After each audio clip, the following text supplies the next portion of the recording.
Hey mama, today I'm sharing my best time management tips as a mom of two with a demanding full-time job and a side hustle.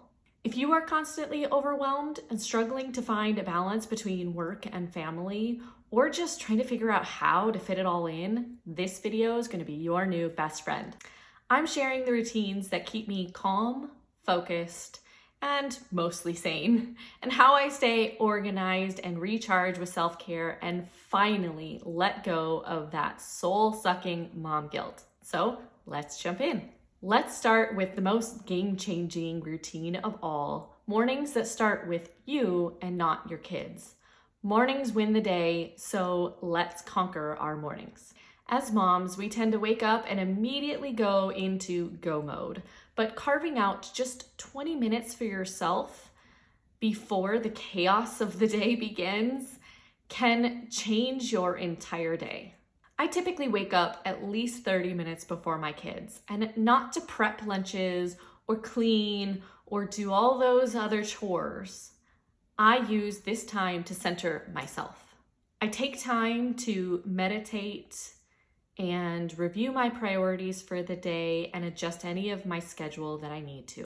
If there is extra time after I center myself, then I use that time to complete some of my most important priorities, things like working out or working on my business. Those quiet mornings I get to myself really help ground me and help me to show up calmer and more present for my family. And if waking up early sounds impossible right now, start small. Start with just 10 minutes. This is not about being perfect. This is about giving yourself just a little bit of space, because when mama's calm, the rest of the family feels it. My second tip is really about planning ahead. Want to stop feeling like you're behind by 9 a.m.? Take just a little bit of time out of your day to plan ahead. I have a simple 10-minute routine that I do every day just to close out my day and plan for the next day. I have a checklist that I write down all of the things in this routine because I just find that writing it down helps me remember all the things that I strive to do, even if I can't do them perfectly every day.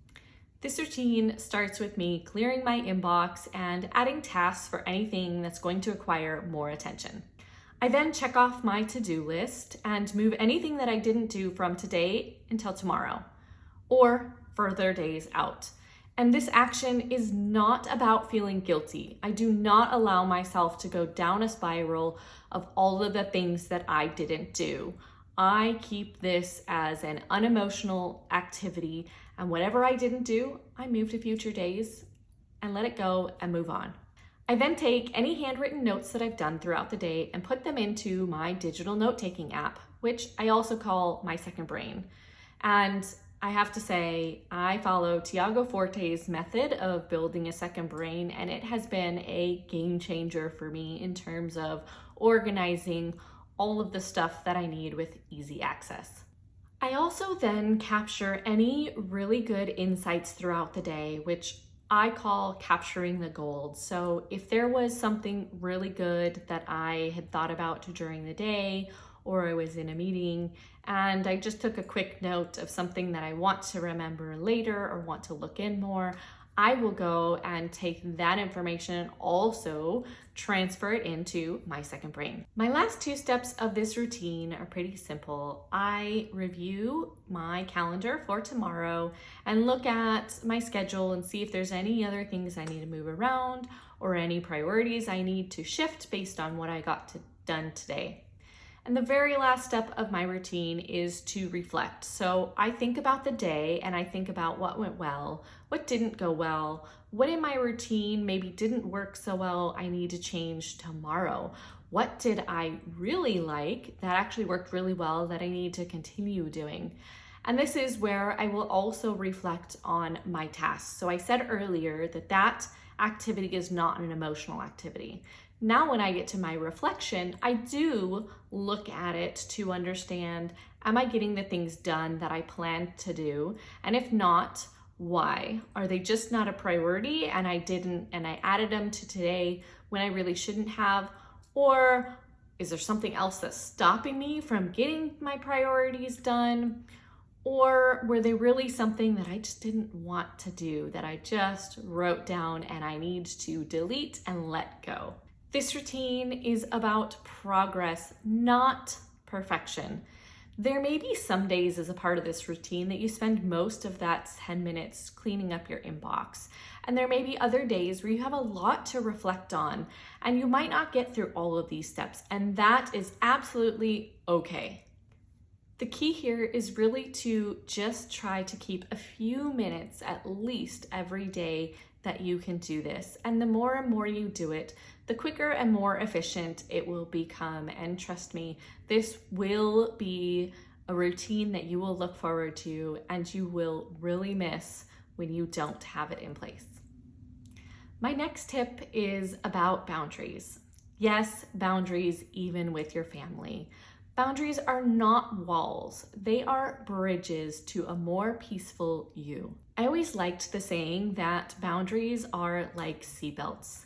They keep us safe and protect our energy so that we do not get overwhelmed, exhausted, and just burned out. Boundaries can come in all forms: physical boundaries, time boundaries, emotional boundaries. You decide what you need. I personally have lots of healthy boundaries with my family and with my job. With my job, for example, I shut my computer down every single night so that I do not get tempted to work in the evening time when I'm supposed to be with my family. I also keep my email app on my phone 3 pages in. So if I want to get to it from my phone, I have to scroll in very intentionally to get to this app. So it's not easily accessible. And just that little bit of having to scroll has been enough to help me to stop looking at my email all the time. With my kids, I communicate my expectations very clearly with things like bedtime, what I expect them to do when they're getting ready in the morning, and also when is time just for mom and what that means for them. Setting my expectations up front just really helped me to stay calm and not snap at everyone. Boundaries are not selfish. They model self-respect and set a really good example for my girls on how to do the same. Every time you honor your boundary, you are showing and communicating to others how you want to be treated and how to respect your time. And I have just found the more I communicate my needs, the more support that I actually get. Tip number 4 is giving your kids more responsibility. Here's a little secret for you. Your kids can actually help you a whole lot more than you think. Giving them responsibility is not just about lightening your load. It is about raising capable humans. We have personally instilled in our kids that to be a part of a family, you need to contribute to it. So they have what we call their family contributions as well. Things like getting ready for school on their own in the morning, getting ready for bed on their own, making their bed every day, and the last one, they do their laundry once a week by themselves. And they've been doing this since they were about 6 years old. Kids can be taught to do a whole lot of things at a much younger age than we typically think. So I challenge you when you think to yourself, but they can't do that. Is it perfect every time when they do their laundry? No, but they get better over time with practice. And this really helps them learn and grow and also gives me space to breathe. So I say start small. Give them at least just one task a day. You're not taking away their childhood. You are giving them responsibility that helps them learn and grow, and that shows that you are confident in their abilities. Tip number 5 is to stop trying to do everything for everyone. This one has been especially hard for me, and it took me a really long time to realize that I'm just not meant to do everything for everyone. Let's be real, the pressure to do it all is just everywhere. Work meetings, volunteering at school, prepping lunches, after school pickups, it all adds up so fast. I used to feel guilty if I didn't say yes to every birthday party or every volunteer opportunity. But the truth, you don't have to be available for everything and everyone. You just don't. You're not a bad mom for wanting to protect your energy. You are a smart mom who knows that your family gets the best version of you when you're not burned out. So start by saying no to one thing this week. And lastly, the combo that has changed my life is embracing good enough and letting go of mom guilt. Perfection is the enemy of progress, especially for a mama with a full plate. Your kids just don't need a perfect mom. They need a present one. Some days, I'm late getting the kids to their activities. Some days, I miss bedtime. But that doesn't make me a bad mom. That makes me a real one. And guilt doesn't make you a better mom either. Giving yourself grace does. I used to feel guilty when I was working, when they would be home, or I needed to take some time for myself. But now I reframe it.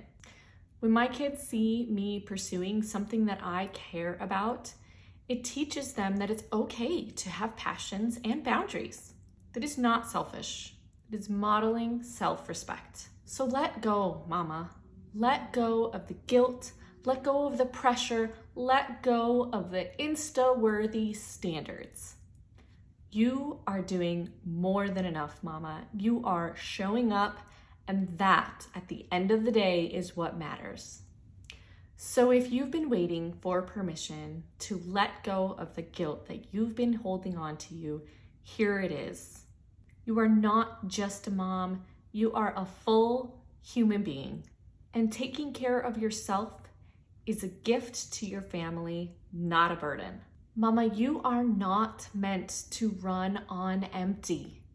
You are not meant to carry it all alone.